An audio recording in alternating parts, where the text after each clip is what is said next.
Apa kabar saudara-saudari yang dikasihi oleh Tuhan? Kiranya damai sejahtera Kristus menyertai kita semua.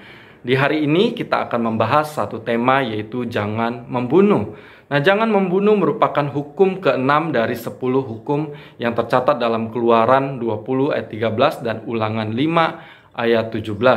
Dalam Kamus Besar Bahasa Indonesia, membunuh adalah tindakan menghilangkan nyawa.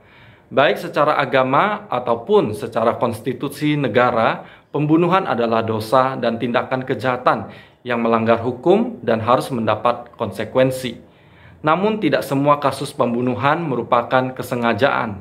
Ada kasus-kasus tertentu yang terjadi karena kelalaian seseorang atau ketidaksengajaan.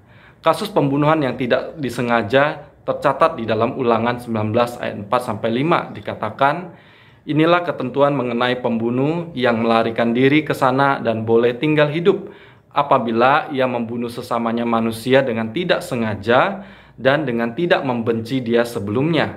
Misalnya, apabila seseorang pergi ke hutan dengan temannya untuk membelah kayu. Ketika tangannya mengayunkan kapak untuk menebang pohon kayu, maka kapak terlucut dari gagangnya lalu mengenai temannya sehingga mati. Maka ia boleh melarikan diri ke salah satu kota itu dan tinggal hidup. Nah, pembunuhan yang terjadi secara sengaja tentu memiliki motif di balik pembunuhan. Ada yang bermula dari kebencian, dendam, iri hati, dan lain-lain. Dalam Matius 5 dicatat bahwa Tuhan Yesus menyoroti hukum ini. Ia menyatakan bahwa aku datang bukan untuk meniadakan hukum Taurat, melainkan untuk menggenapinya. Dalam Matius 5 ayat 21-22a, Tuhan Yesus berkata, "Kamu telah mendengar yang difirmankan kepada nenek moyang kita, jangan membunuh. Siapa yang membunuh harus dihukum. Tetapi aku berkata kepadamu, setiap orang yang marah terhadap saudaranya harus dihukum." Jadi Yesus menegaskan bahwa orang yang tidak pernah melakukan tindakan pembunuhan bukan berarti dia aman-aman saja. Yesus mengungkapkan akar dari pembunuhan yang terdapat di dalam hati, yaitu kemarahan, yang sama juga dengan tindakan pembunuhan. Tentu saja kemarahan ini berbeda dengan kemarahan Tuhan yang kudus dan tepat pada sasaran untuk mendatangkan kebaikan. Kemarahan yang dimaksud oleh Tuhan Yesus adalah kemarahan yang memiliki motif negatif di belakangnya dan mendatangkan dosa. Alkitab mencatat sejarah pembunuhan pertama, yakni Kain membunuh Habel saudaranya. Pembunuhan ini tidak terjadi dengan tiba-tiba tanpa penyebab. Kain membunuh Habel karena ia tidak menerima kenyataan bahwa persembahannya ditolak. Nah, sedangkan persembahan Habel diterima. Di dalam Ibrani 11 ayat 4 dijelaskan bahwa persembahan Habel diterima karena imannya kepada Tuhan, bukan karena jenis persembahannya. Bukannya Kain bertobat, tetapi hati Kain menjadi panas dan mukanya menjadi muram. Dengan kata lain, Kain marah kepada saudaranya Habel, bahkan kepada Tuhan. Tuhan sendiri telah memberikan peringatan kepada Kain, namun Kain tidak mengindahkan dan mendengarkan peringatan Tuhan. Akhirnya ia mengajak Habel ke padang dan memukul Habel sampai mati. Oleh sebab itu, janganlah kita dikuasai oleh dosa kemarahan, kebencian, dendam, atau iri hati yang dapat melahirkan tindakan pembunuhan.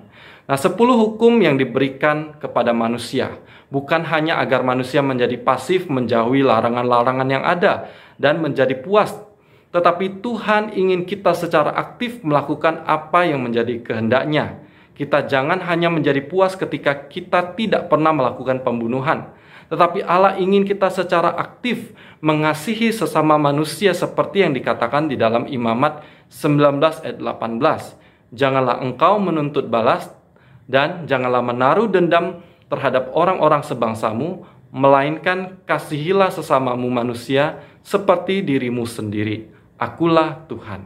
Kiranya kita bukan saja menjauhi larangan jangan membunuh, tetapi kita harus menjaga hati kita yang dapat menimbulkan kemarahan, dendam, iri hati, dan kebencian yang dapat menjadi akar dari tindakan pembunuhan. Bahkan kita harus secara aktif mengasihi sesama manusia, baik kepada mereka yang baik atau yang telah berlaku jahat kepada kita.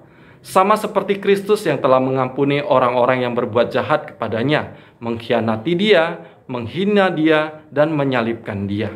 Dan kita adalah orang-orang yang berdosa yang telah diampuni oleh Tuhan Yesus di kayu salib. Oleh sebab itu, marilah kita mengasihi sesama kita dan mengampuni mereka yang bersalah kepada kita. Kiranya melalui perenungan ini boleh memberkati setiap kita. Tuhan Yesus memberkati. Dari